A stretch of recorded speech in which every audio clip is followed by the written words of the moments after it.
Item ಯಾವುದೇ ಇರಲಿ try ಮಾಡಿ ಆಚಿ ಚಿಕನ್ ಮಸಾಲಾ. ನೋಡಿ, ಯುದ್ಧದ ಪರಿಣಾಮ ಎಲ್ಲ ಕಡೆ ಸಿಲಿಂಡರ್ಗಳು ಸಿಗ್ತಿಲ್ಲ. ಎಲ್ರಿಗೂ ಗೊತ್ತಿರುವಂಥದ್ದು ಬೆಂಗಳೂರಿನ ಅರ್ಧಕ್ಕರ್ಧ ಹೋಟೆಲ್ಗಳು ಈಗಾಗಲೇ ಬಂದ್ ಆಗಿವೆ.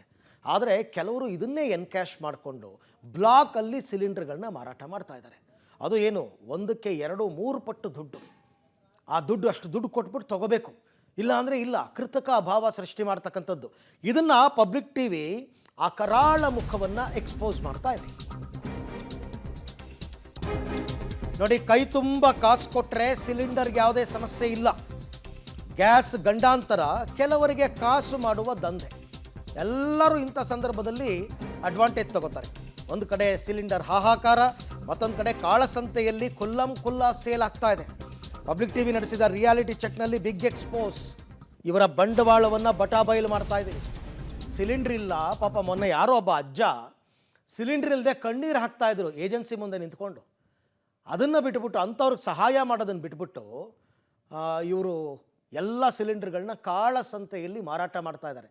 ಎಸ್ಪೆಷಲಿ ಈ ಕಮರ್ಷಿಯಲ್ ಸಿಲಿಂಡರ್ಗಳು. ಅವ್ರು ಕೇಳಿದಷ್ಟು ದುಡ್ಡು ಕೊಡಬೇಕು, ಕೊಟ್ಟರೆ ನಿಮಗೆ ಸಿಲಿಂಡರ್ ಸಿಗುತ್ತೆ, ಯಾವ ಸಮಸ್ಯೆನೂ ಆಗಲ್ಲ. ಹಾಗಂತ 3,000-4,000 ರೂಪಾಯಿ ಕೊಟ್ಟು ಸಿಲಿಂಡರ್ ತಂದು ಹೋಟೆಲ್ಗಳಲ್ಲಿ ಬಿಸ್ನೆಸ್ ಮಾಡೋಕ್ಕಾಗತ್ತಾ? ಖಂಡಿತ ಇಲ್ಲ. ಸೊ ಈಗ ಹೆಂಗಾಗ್ಬಿಟ್ಟಿದೆ ಅಂತಂದರೆ, ಕೆಲವು ಈ ಖಾಸಗಿ ಗ್ಯಾಸ್ ಏಜೆನ್ಸಿಗಳಿದಾವಲ್ಲ, ಈ ಖಾಸಗಿ ಗ್ಯಾಸ್ ಏಜೆನ್ಸಿಯವರು ದುಡ್ಡು ಪೀಕುವ ಭಾರೀ ಸ್ಕ್ಯಾಮನ್ನು ನಡೆಸ್ತಾ ಇದ್ದಾರೆ. ಕೃತಕ ಅಭಾವವನ್ನು ಸೃಷ್ಟಿ ಮಾಡಿದ್ದಾರೆ. ಖಾಸಗಿ ಗ್ಯಾಸ್ ಏಜೆನ್ಸಿಗಳಿಂದ ದುಡ್ಡು ಪೀಕುವ ಭಾರೀ ಸ್ಕ್ಯಾಮ್ ನಡೀತಾ ಇದೆ. ಪರಿಸ್ಥಿತಿಯನ್ನೇ ಎನ್ಕ್ಯಾಶ್ ಮಾಡಿಕೊಂಡು ಸಿಕ್ಕಾಪಟ್ಟೆ ರೇಟು ಫಿಕ್ಸ್ ಮಾಡಿಬಿಟ್ಟಿದ್ದಾರೆ. ಪುಟ್ಟ ಅಂಗಡಿ, ಶಾಪ್ಗಳಲ್ಲಿ ಖಾಸಗಿ ಕಂಪನಿಗಳಿಗೆ ಗ್ಯಾಸ್ ಮಾರಾಟವಾಗ್ತಾ ಇದೆ. ಸಿಲಿಂಡರ್ ಸ್ಟಾಕ್ಗೆ ಕಾಳಸಂತೆಯಲ್ಲಿ ಭರ್ಜರಿ ರೇಟು. Open talk. ದುಡ್ಡು ಮಾಡ್ಕೊಳ್ಳೋದಕ್ಕೆ ಎಲ್ಲೋ ಸಿಲಿಂಡ್ರ್ ಇಲ್ಲ ಅಂತ ಸಬು ಬೀಳ್ತಾ ಇದ್ದಾರೆ. ದುಡ್ಡು ಕೊಟ್ಟರೆ ಅದು ನಿಮಗೆ ಎಲ್ಲ ಕಡೆಯಲ್ಲೂ ಕೂಡ ರೆಡಿ ಆಗುತ್ತೆ, ಸಿಲಿಂಡರ್ಗಳು ಸಿಗುತ್ತೆ. ಬ್ಲಾಕಲ್ಲಿ ಮಾರಾಟ ಮಾಡ್ತಾ ಇದ್ದಾರೆ. ಇಂಥವ್ರನ್ನ ರಾಜ್ಯ ಸರ್ಕಾರ ಮೊದಲು ಪತ್ತೆ ಹಚ್ಚಿ ಇವ್ರನ್ನ ಒಳಗೆ ಹಾಕಬೇಕು.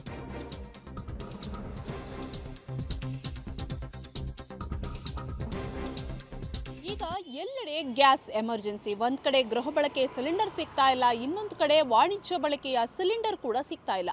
ಇದರ ಮಧ್ಯ ಸಿಲಿಂಡರ್ಗಳು ಕಾಳಸಂತೆಯಲ್ಲಿ ಮಾರಾಟ ಆಗ್ತಾ ಇದೆ, ಕೃತಕ ಅಭಾವವನ್ನು ಸೃಷ್ಟಿ ಮಾಡಲಾಗ್ತಾ ಇದೆ, ದುಪ್ಪಟ್ಟು ದುಡ್ಡು ಪೀಕಲಾಗ್ತಾ ಇದೆ ಅನ್ನುವಂತಹ ಅನುಮಾನಗಳು ಕೂಡ ಮೂಡತೊಡಗಿದೆ. ಇದರ ಜೊತೆಗೆ ಸರ್ಕಾರ ಈಗ ಪೊಲೀಸ್ ಇಲಾಖೆಗೂ ಕೂಡ ಸೂಚನೆಯನ್ನ ಕೊಟ್ಟಿದೆ. ಹಾಗಿದ್ರೆ ಕಾಳಸಂತೆಯಲ್ಲಿ ಸಿಲಿಂಡರ್ ಮಾರಾಟ ಆಗ್ತಾ ಇದೆಯಾ, ದುಪ್ಪಟ್ಟು ದುಡ್ಡನ್ನ ವಿಧಿಸಲಾಗ್ತಾ ಇದೆಯಾ? ಈ ಬಗ್ಗೆ ಪಬ್ಲಿಕ್ ಟಿವಿ ಒಂದು ರಿಯಾಲಿಟಿ ಚೆಕ್ ಮಾಡಿದೆ, ನೋಡಿ. ಇನ್ನೊಂದಾಗೆ ಕೇಸ್ ಫೈಲ್ಗಳನ್ನ ನಿಮ್ಮ ಮುಂದೆ ಇಡ್ತಾ ಹೋಗ್ತೀವಿ. ಬೆಂಗಳೂರಿನ ಕುರುಬರಹಳ್ಳಿನಲ್ಲಿ ಕಾಳಸಂತೆಯ ಕರಾಮತ್ತು. ಪಾನ್ ಶಾಪ್ನಲ್ಲೇ ನಿಂತ್ಕೊಂಡು ಸಿಲಿಂಡರ್ಗಳನ್ನ ಸೇಲ್ ಮಾಡ್ತಾರೆ.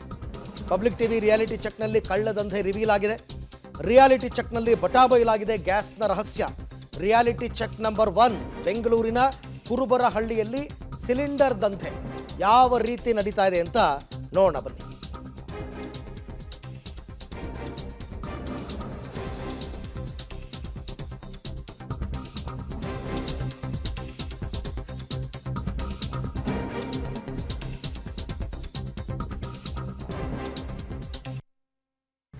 ಅದು ಸಿಗೋದು ಅವೈಲೇಬಲ್ ಇದೆ ಸರ್? ಅದು ಅವೈಲೇಬಲ್ ಇದೆ, ಬಟ್ ಸೇಮ್ ಸಿಲಿಂಡರ್ ನಿಮ್ಮ ಹತ್ರ ಇದ್ರೆ ಕೊಡಿ, ಕೊಡ್ತೀನಿ. ಎಷ್ಟದು? 3,000 ರೂಪಾಯಿ. ಯಪ್ಪ, ಸ್ಟಾಕ್ ಬರ್ತಾ ಇಲ್ಲ ಸರ್, ಫುಲ್ ಡಿಮ್ಯಾಂಡು. ಕಡಿಮೆ ಮಾಡ್ತೀರಾ ಸ್ವಲ್ಪ? ಐಟಮೇ ಇಲ್ಲ ಅಂತಿದ್ದೀನಿ.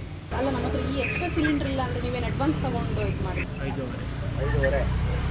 ಸರ್, ಈಗ ಮಾಮೂಲಿ ಎಷ್ಟಿರುತ್ತೆ ಅದಕ್ಕೆ? ನಾನು ಹೋದ ಸೋಮವಾರ 1,250 ರೂಪಾಯಿ ವಿತ್ ಡೆಲಿವರಿ ಕೊಡ್ತಾ ಇದ್ದೆ. ನಾನು 1,200 ನಾನು ಕಸ್ಟಮರ್ಗೆ ಕೊಡ್ತಾ ಇದ್ದೆ. ಇವಾಗ ನಾನು 2,000 ರೂಪಾಯಿ ಕೊಡೋದು, 2,000 ರೂಪಾಯಿ ನಾನು ಕೊಡೋಕೆ ರೆಡಿ ಇದ್ದೀನಿ. ಅವ್ರಿಗೆ ಐಟಮ್ ಕಳಿಸಿ ಅಂದರೆ ಅವ್ರು ನನ್ನ ಫೋನ್ ಪಿಕ್ ಮಾಡ್ಬಿಟ್ಟು ಜಾಬಲ್ಲಿ ಹಾಕೊಂಡು ಕೂತಿರ್ತಾರೆ. ನಾನು ಒಂದು 3,000 ರೂಪಾಯಿ ತಗೊಳ್ಳೋದಂದಾಗ ಆ ಥರ ಇಲ್ಲ. ಅಂದರೆ ಆ ಕಡೆಯಿಂದ ಎಲ್ಲ ಸಪ್ಲೈ ಇದೆ, ಗೌರ್ಮೆಂಟ್ಗೆ ಗ್ಯಾಸು ಬ್ಲಾಕ್ ಮಾಡಿ ಕೂತವ್ರೆ. ಸಿಕ್ಕಿದ್ದು ಸಂಖ್ಯೆ ಹಾಕ್ಬಿಡ್ಬೇಕು, ನಾವು ದುಡಿಬೇಕು ಅಂತ ಟೈಮ್ ಬಂದೈತೆ, ದುಡಿಯೋಣ ಅಂತ. ಕುರುಬರಹಳ್ಳಿನಲ್ಲಿ ಈ ರೀತಿ 3,000 ರೂಪಾಯಿ ಡಿಮ್ಯಾಂಡ್ ಮಾಡ್ತಾ ಇದೆ. ನಂದಿನಿ ಲೇಔಟ್ನಲ್ಲಿ ಸಿಲಿಂಡರ್ನ ಕಳ್ಳದಂಧೆ. ಸೊ ಅಲ್ಲೂ ಕೂಡ ಅದೇ ರೀತಿ ಆಗ್ತಾ ಇದೆ. 3ನೇ ವ್ಯಕ್ತಿ ಹೇಳಿದ್ರೆ ಸಿಲಿಂಡರ್ ಸಿಗೋದು ಸುಲಭ ನಂದಿನಿ ಲೇಔಟ್ನಲ್ಲಿ. ಅಂದರೆ ಮೀಡಿಯೇಟರ್ 1,700 ರೂಪಾಯಿಗೆ ಡೊಮೆಸ್ಟಿಕ್ ಗ್ಯಾಸ್ ಪಕ್ಕಾ. 1,700 ರೂಪಾಯಿಗೆ ಡೊಮೆಸ್ಟಿಕ್ ಗ್ಯಾಸು. ದೇವಸ್ಥಾನದ ಪಕ್ಕದಲ್ಲೇ LPG ಕರಾಳ ದಂಧೆ ನಡೀತಾ ಇದೆ. ಪಬ್ಲಿಕ್ ಟಿವಿ ರಿಯಾಲಿಟಿ ಚೆಕ್ನಲ್ಲಿ ಸತ್ಯ ರಿವೀಲ್ ಆಗಿರ್ತಕ್ಕಂಥದ್ದು. ಬೆಂಗಳೂರಿನ ನಂದಿನಿ ಲೇಔಟ್ ಆ ನಂದಿನಿ ಲೇಔಟ್ನಲ್ಲಿ ಸಿಲಿಂಡರ್ನ ಕಳ್ಳದಂಧೆ ಜೋರಾಗಿ ನಡೀತಾ ಇದೆ. ಇದು ಕಮರ್ಷಿಯಲ್ ಅಲ್ಲ, ಇದು ಡೊಮೆಸ್ಟಿಕ್ ಸಿಲಿಂಡ್ರೆ 1700 ರೂಪಾಯಿ ಮನೆ ಗೃಹ ಬಳಕೆಗೆ. ಆ ಗೃಹ ಬಳಕೆಗೆ ನಿಮಗೆ ಸಿಲಿಂಡರ್ ಬೇಕು ಅಂದರೆ 1700 ರೂಪಾಯಿಯನ್ನು ಕೊಡಲೇಬೇಕು.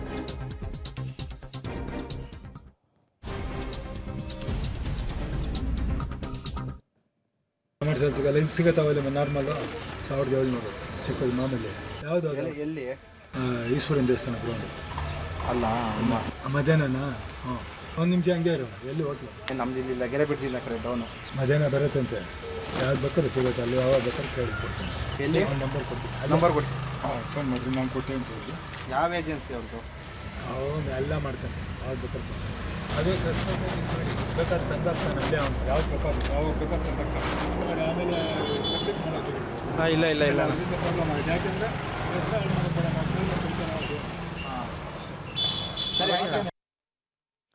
ರೈಟ್. ನಂದಿನಿ ಲೇಔಟ್ ಆದಮೇಲೆ ನಂತರ ನಾವೀಗ ಲಗ್ಗೆರೆಗೆ ಹೋಗೋಣ. ಲಗ್ಗೆರೆನಲ್ಲಿ ಏನು ನಡೀತಾ ಇದೆ ದಂಧೆ? ಸಿಲಿಂಡರು ಕಾಳಸಂತೆಯಲ್ಲಿ ಮಾರಾಟ ಮಾಡ್ತಾ ಇರೋದು ಯದ್ವಾ ತದ್ವಾ ರೇಟ್ ನೋಡಿ. ಒಂದು ಕಡೆ ಬೆಂಗಳೂರಿನಲ್ಲಿ ಯಾಕೆ ಬುಕ್ಕಿಂಗ್ ಆಗ್ತಿಲ್ಲ ಸಿಲಿಂಡ್ರು? ಗೃಹ ಬಳಕೆನೇ ಬುಕ್ಕಿಂಗ್ ಆಗ್ತಾ ಇಲ್ಲ. ಅಸಲಿ ಸಮಸ್ಯೆಯ ಕಾರಣವನ್ನು ತೆರೆದಿಟ್ಟಿದ್ದಾರೆ LPG ವಿತರಕರು. ಇನ್ನೂ 10 ದಿನ ಹೊಸ ಬುಕ್ಕಿಂಗ್ ತಗೊಳ್ಳಲ್ಲ, ಅವರೇ ಮಾಡ್ಕೊಂಡಿರೋದು, ಏಜೆನ್ಸಿಯವರೇ ಮಾಡಿರೋದು. ಇದು 20 ದಿನದ ಹಿಂದೆ ಬುಕ್ಕಿಂಗ್ ಮಾಡಿದವರಿಗಷ್ಟೇ ಗ್ಯಾಸ್ ಕೊಡ್ತಾ ಇದ್ದೀವಿ ಅಂತ ಪಬ್ಲಿಕ್ ಟಿವಿ ರಿಯಾಲಿಟಿ ಚೆಕ್ನಲ್ಲಿ ಕರಾಳ ಸತ್ಯ ಬಯಲು. ಅದೇ ಹೇಳಿದ್ದು ನಾನು, ಅವತ್ತೇ ಹೇಳ್ತಾ ಇದ್ದೆ. ಇಷ್ಟು ದಿನ ಎಲ್ಲ ಚೆನ್ನಾಗಿದ್ದು, ಸಿಲಿಂಡರ್ ಸ್ಟಾಕ್ ಬರ್ತಿಲ್ಲ ಅಂದ ತಕ್ಷಣ ಸರ್ವರ್ ಡೌನು ಅಂತ ಹೆಂಗೆ ಹೇಳ್ತೀರಾ? ಯಾವತ್ತೂ ಇಲ್ಲದ ಸಮಸ್ಯೆ ಈಗ ಸರ್ವರ್ ಡೌನ್ ಆಗೋದಕ್ಕೆ ಕಾರಣ ಏನು? ಅವರೇ ಮಾಡ್ಕೊಂಡಿದ್ದಾರೆ, ಬುಕ್ಕಿಂಗ್ ತಗೋತಾ ಇಲ್ಲ ಬೇಕು ಅಂತ. ಬರೋ ಸಿಲಿಂಡರ್ಗಳನ್ನ ಇವರು ಕಾಳ ಸಂತೆಯಲ್ಲಿ ಎಗ್ಗಿಲ್ಲದೆ ಬ್ಲಾಕ್ ಮಾರ್ಕೆಟಲ್ಲಿ ಮಾರಾಟ ಮಾಡ್ಕೋತಾ ಇದ್ದಾರೆ. ಲಗ್ಗೆರೆ ಬ್ರಿಡ್ಜ್ ಹತ್ರ ಕೂಡ ಇದೇ ರೀತಿಯಾದಂತಹ ಪರಿಸ್ಥಿತಿ. ಸಿಲಿಂಡರ್ ಇದೆಯಾ ಸರ್? ಬ್ಲಾಕಲ್ಲಿ ಎಲ್ಲಿ ಸಿಗಲ್ಲ ಮಾಡಿಲ್ಲ. ಕಮರ್ಷಿಯಲ್ ಒಂದು ನಾರ್ಮಲ್ ಹೋಟೆಲ್ಗೆ ಬೇಕಾಗ್ತಾರೆ ಅರ್ಜೆಂಟ್. ಎಷ್ಟು 5000 ಕೊಡ್ತೀನಿ 10 ಸಿಲಿಂಡರ್ ಬೇಕಂತ. ಕಮರ್ಷಿಯಲ್ ಸಿಕ್ತಿಲ್ವಾ? ಸಿಕ್ಕಿಲ್ಲ. 5000 ಸಿಗ್ತಾ ಇಲ್ಲ. ನಮ್ಗೆ ಒಂದು ಸಿಗ್ತಾ ಇಲ್ಲ. ಸಿಕ್ಕಿದ್ರೆ ನಾವು 3000 ಮಾರ್ಬಿಡ್ತೀನಿ. 3000 ಮಾರ್ಬಿಡ್ತೀನಿ. ಕಸ್ಟಮರ್ ಇದ್ದಾರೆ, ಬಟ್ ಒಂದೇ ಸಿಗ್ತಾ ಇಲ್ಲ. ನನಗೆ ಗೊತ್ತಿದ್ರೆ ನಾನೇ ತೊಗೊಂಡ್ಬಂದು ಬೇಕಂದ್ರೆ 10 ಸಿಲಿಂಡರ್ 3,000 ಇವತ್ತು ಒಂದೇ ದಿನ ಒಂದು 20-25,000 ಸಂಬಂಧ ಮಾಡ್ಬೋದು. ಎಲ್ಲಿ ಸಿಗುತ್ತೆ ಮತ್ತೆ ಇವಾಗ? ಆಮೇಲೆ OTP ಸಿಸ್ಟಮ್ ನಾವು ಯಾವುದು ಬುಕ್ ಮಾಡೋಂಗಿಲ್ಲ. ಒಂದು ಇನ್ನೂ ಒಂದು 10 ದಿನ ಆಗಲ್ಲ. ಅದಕ್ಕೆ ಹೊಸ ಬುಕ್ಕಿಂಗ್ ಯಾವ್ದು ತೊಗೊಳ್ದೆ, ಹಳೇದು ಮಾತ್ರ. ಹಳೆ ಬುಕ್ಕಿಂಗ್ ಏನಿದೆ ಈಗ ಸರ್ ನನ್ನ ಹತ್ರ 15-20 ದಿನ ಬಿಲ್ ಐತೆ, ಅವ್ರಿಗೆ ಮಾತ್ರ ಸಪ್ಲೈ. ನೋಡಿ, ಅಸಲಿ ಸಮಸ್ಯೆ ಇರೋದು ಇಲ್ಲಿ. ರಾಜ್ಯ ಸರ್ಕಾರದ ಪಾತ್ರ, ಪೊಲೀಸರ ಪಾತ್ರ ಏನು ಅಂತಕ್ಕಂಥದ್ದು ಇಲ್ಲಿ ಗೊತ್ತಾಗುತ್ತೆ. ಇಂಥದಕ್ಕೆಲ್ಲ ದಂಧೆಗಳಿಗೆ ಕಡಿವಾಣ ಹಾಕೋ ಕೆಲಸವನ್ನು ಮಾಡಬೇಕು. ಅವರೇ ಮುಂದೆ ನಿಂತು ಗೃಹ ಬಳಕೆಗೆ ಸಿಲಿಂಡರ್ಗಳನ್ನ ಸಪ್ಲೈ ಮಾಡಿಸ್ಬೇಕು. ಗ್ಯಾಸ್ ಸಿಲಿಂಡರ್ ಗೊಂದಲದ ಮಧ್ಯೆ ಇವರ ಕಳ್ಳಾಟ, ಗ್ಯಾಪ್ನಲ್ಲೇ ಕಾಸ್ಟ್ ಮಾಡ್ಕೊಳ್ಳೋದಕ್ಕೆ ನಿಂತಿದ್ದಾರೆ ದಲ್ಲಾಳಿಗಳು. ಅವರೇ ಬಾಯ್ಬಿಟ್ಟು ಹೇಳ್ತಾರೆ, ಈಗೇನು ದಿನಕ್ಕೆ 25,000 ಸಂಪಾದನೆ ಮಾಡ್ಕೋಬೋದು ಸರ್ ಅಂತಾರೆ. ಕಾಳಸಂತೆಯಲ್ಲಿ ಕಳ್ಳ ಮಾರ್ಗದಲ್ಲಿ ಸಿಲಿಂಡರ್ಗಳನ್ನ ಸೇಲ್ ಮಾಡ್ತಿದ್ದಾರೆ. ಇದಕ್ಕೆ ಕಡಿವಾಣ ಹಾಕೋದಕ್ಕೆ ನನ್ನ ಪ್ರಕಾರ ಆಗದೇ ಇಲ್ಲ. ಅಸಲಿ ಸಮಸ್ಯೆ ಹಿಂದಿನ ಕರಾಳ ಸತ್ಯವನ್ನು ತೆರೆದಿಟ್ಟಿದೆ ಪಬ್ಲಿಕ್ ಟಿವಿ. ಯಾಕೆ ಈ ಥರ ಆಗ್ತಾ ಇದೆ ಅಂದರೆ, ಕೃತಕ ಅಭಾವ ಸೃಷ್ಟಿ ಮಾಡ್ತಾ ಇದ್ದಾರೆ. ಇದ್ರೂ ಇಲ್ಲ ಅನ್ನೋದು, ಸಿಲಿಂಡರ್ ಇದ್ರೂ ಕೊಡಲ್ಲ, ಬುಕ್ಕಿಂಗ್ ತಗೊಳ್ಳಲ್ಲ. ಈ ರೀತಿಯಾದ ಪರಿಸ್ಥಿತಿ ಈಗ ಸದ್ಯಕ್ಕೆ ಎಲ್ಲ ಕಡೆ ಕಂಡು ಬರ್ತಾ ಇದೆ. ಹಾಗಾಗಿ ಕಂಪನಿಯವರು ಏಜೆನ್ಸಿಗಳಿಗೆ ಗ್ಯಾಸ್ ಸಪ್ಲೈ ಮಾಡಿದ್ರು, ಅವರು ಜನರಿಗೆ ತಲುಪಿಸ್ತಾ ಇಲ್ಲ.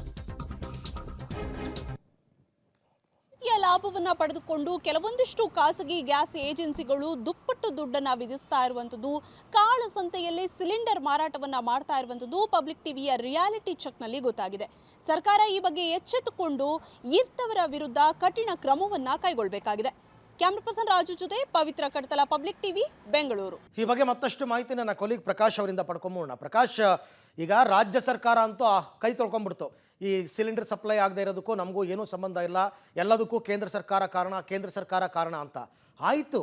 ಕೇಂದ್ರ ಸರ್ಕಾರ ಕಳಿಸ್ಕೊಟ್ಟಿರ್ತಕ್ಕಂಥ ಸಿಲಿಂಡರ್ನಾದರೂ ಸರಿಯಾಗಿ ಗ್ರಾಹಕರಿಗೆ ತಲುಪಿಸುವ ಕೆಲಸವನ್ನಾದರೂ ಸರ್ಕಾರ ಮಾಡಬೇಕಲ್ಲ. ಈ ಕಾಳಸಂತೆಯಲ್ಲಿ ಮಾರಾಟ ಆಗ್ತಿರೋದಕ್ಕೆ ಬ್ರೇಕ್ ಹಾಕಬೇಕಾಗಿರೋದು ಯಾರು ಹಾಗಾದರೆ ಅಂತ? ಅರವಿಂದ್, ಪಬ್ಲಿಕ್ ಟಿವಿ ಆರಂಭದಲ್ಲಿಯೇ ಹೇಳಿತ್ತು ಕೃತಕ ಅಭಾವವನ್ನು ಸೃಷ್ಟಿ ಮಾಡಲಾಗ್ತಾ ಇದೆ ಅಂತ ಹೇಳಿ. ಅದಕ್ಕೆ ಹೌದು ಅನ್ನೋದಕ್ಕೆ ಈಗ ದೃಶ್ಯಗಳ ಸಮೇತವಾಗಿ ಪಬ್ಲಿಕ್ ಟಿವಿ ಬಿಗ್ ಎಕ್ಸ್ಪೋಸ್ ಮಾಡ್ತಾ ಇದೆ. ನೋಡಿ, ಇಲ್ಲಿ ಸಮಸ್ಯೆ ಏನಾಗ್ತಾ ಇದೆ ಅಂದರೆ, ಮೇನ್ ಡೀಲರ್ಗಳಿಂದ ಒಂದಿಷ್ಟು ಗ್ಯಾಸ್ ಸಿಲಿಂಡರ್ಗಳನ್ನು ಸಬ್ ಡೀಲರ್ಗಳಿಗೆ ಕಳಿಸ್ಕೊಡ್ಲಾಗುತ್ತೆ. ಅಲ್ಲಿ ಸಬ್ ಡೀಲರ್ಗಳು ಕೃತಕ ಅಭಾವವನ್ನು ಸೃಷ್ಟಿ ಮಾಡ್ತಾರೆ. ಅಂದರೆ ಅದು ಗ್ರಾಹಕರಿಗೆ ತಲುಪಿಸದೆ ಅಥವಾ ಏಜೆನ್ಸಿಗಳಿಗೆ ಕೊಡದೆ ಹಾಗೆ ಸ್ಟಾಕನ್ನು ಇಟ್ಕೊಳ್ತಾರೆ. ಕೃತಕ ಅಭಾವವನ್ನು ಸೃಷ್ಟಿ ಮಾಡಿ ಸಿಗೋದೇ ಇಲ್ಲ ಅನ್ನೋ ರೀತಿಯಲ್ಲಿ ದೊಡ್ಡ ಮಟ್ಟದಲ್ಲಿ ಏನು ಸಮಸ್ಯೆಯನ್ನು ಸೃಷ್ಟಿ ಮಾಡಿ ಅದನ್ನು 1 to 2 ರೇಟಿಗೆ ಮಾರಾಟ ಮಾಡುವಂಥದ್ದು ಕೂಡ ಮಾಡ್ತಾ ಇದೆ. ಅದು ಈಗಷ್ಟೇ ಹಂತ ಹಂತವಾಗಿ ಬೆಳಕಿಗೆ ಬರ್ತಾ ಇದೆ. ಜೊತೆಗೆ ಇನ್ನೂ ಕೆಲವು ಏಜೆನ್ಸಿಗಳಲ್ಲಿ ಕೂಡ ಅಷ್ಟೇ, ಅಲ್ಲಿ ಗ್ಯಾಸ್ ಸಿಲಿಂಡರ್ಗಳು ಸ್ಟಾಕ್ ಇದ್ದರೂ ಕೂಡ ಗ್ರಾಹಕರಿಗೆ ಅಥವಾ ಆಯಾ ಡಿಸ್ಟ್ರಿಬ್ಯೂಟರ್ಸ್ಗಳಿಗೆ ತಲುಪಿಸೋದಿಲ್ಲ. ಸೊ ಹೀಗಾಗಿ ಅಲ್ಲಿ ಕೂಡ ದೊಡ್ಡ ಮಟ್ಟದಲ್ಲಿ ಸಮಸ್ಯೆ ಆಗುತ್ತೆ. ಯಾವಾಗ ತುಂಬ ಪರಿಸ್ಥಿತಿ ಬಿಗಡಾಯಿಸ್ತಾ ಇದೆ ಅಂತ ಅಂದಾಗ ಅಥವಾ ಅದಕ್ಕೆ 1 to 2, 3 ರೇಟ್ ಬಂದಾಗ ಅವುಗಳನ್ನು ಸೇಲ್ ಮಾಡುವಂಥ ಒಂದು ಪ್ರಕ್ರಿಯೆಗಳನ್ನು ಕೂಡ ಮಾಡಿಕೊಳ್ತಾ ಇದ್ದಾರೆ. ಇದು ಒಂದು ಭಾಗ. ಮತ್ತೊಂದು ಭಾಗ, ಫ್ಯಾನ್ಸಿ ಸ್ಟೋರ್ಗಳಲ್ಲಿ ಕೂಡ ಗ್ಯಾಸ್ ಸಿಲಿಂಡರ್ಗಳು ಸಿಗ್ತಾ ಇದೆ. ಇದು ಅಧಿಕೃತ ಸಿಲಿಂಡರ್ಗಳ ಮಾರಾಟ ಅಲ್ಲ, ಗ್ಯಾಸ್ ರೀಫಿಲ್ಲಿಂಗನ್ನು ಮಾಡಿ ಅದು ಗ್ರಾಹಕರಿಗೆ ಸೇಲ್ ಮಾಡುವಂಥ ಒಂದು ವ್ಯವಸ್ಥೆ. ಸೊ ಇಲ್ಲಿ ಕೂಡ 1 to 2, 3 ಹೀಗೆ ಮನಸ್ಸಿಗೆ ಬಂದಂತೆ ರೇಟ್ಗಳನ್ನು ಹೆಚ್ಚಿಸ್ತಾರೆ, ಕೊಡ್ತಾರೆ. ನೋಡಿ, ಈಗ ಹೋಟೆಲ್ ಉದ್ಯಮಕ್ಕೆ ದೊಡ್ಡ ಮಟ್ಟದಲ್ಲಿ ಸಮಸ್ಯೆ ಇದೆ. ಹೇಗಾದರೂ ಮಾಡಿ ಹೋಟೆಲ್ಗಳನ್ನು ನಡೆಸಬೇಕು ಅನ್ನುವಂಥ ಪರಿಸ್ಥಿತಿ ಇದೆ. ಸೊ ಹೀಗಾಗಿ ದರ ಹೆಚ್ಚಳ ಆದರೂ ಕೂಡ ಖರೀದಿ ಮಾಡಬೇಕು ಅನ್ನುವಂತಹ ಅನಿವಾರ್ಯತೆ ಇದೆ. ಸೊ ಈ ನಿಟ್ಟಿನಲ್ಲಿ ಖರೀದಿಯನ್ನು ಮಾಡ್ತಾರೆ. ಇನ್ನು ಗೃಹ ಬಳಕೆಯ ಸಿಲಿಂಡರ್ಗಳಿಗೂ ಕೂಡ ಕೃತಕ ಅಭಾವವನ್ನು ಸೃಷ್ಟಿ ಮಾಡೋದಕ್ಕೆ ಗ್ಯಾಸ್ ಏಜೆನ್ಸಿಗಳು ಮತ್ತು ಸಬ್ ಡೀಲರ್ಗಳು ಕೂಡ ರೆಡಿಯಾಗಿದ್ದಾರೆ. ಸೊ ಹೀಗಾಗಿ ಹೊಸ ಬುಕ್ಕಿಂಗ್ ಏನಾದರೂ ಬಂದರೆ ಅವುಗಳನ್ನು ತೆಗೆದುಕೊಳ್ಳೋದಿಲ್ಲ.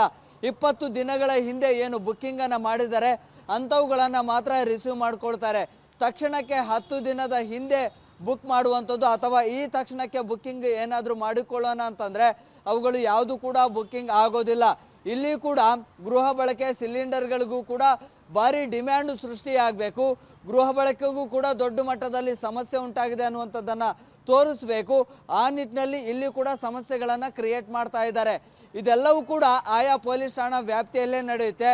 ಪೊಲೀಸರು ಈ ಒಂದು ದಂಧೆಯ ಬಗ್ಗೆ ನಿಗಾವನ್ನು ವಹಿಸಬೇಕು, ಇದಕ್ಕೆ ಕಡಿವಾಣ ಹಾಕಬೇಕಾಗುತ್ತೆ.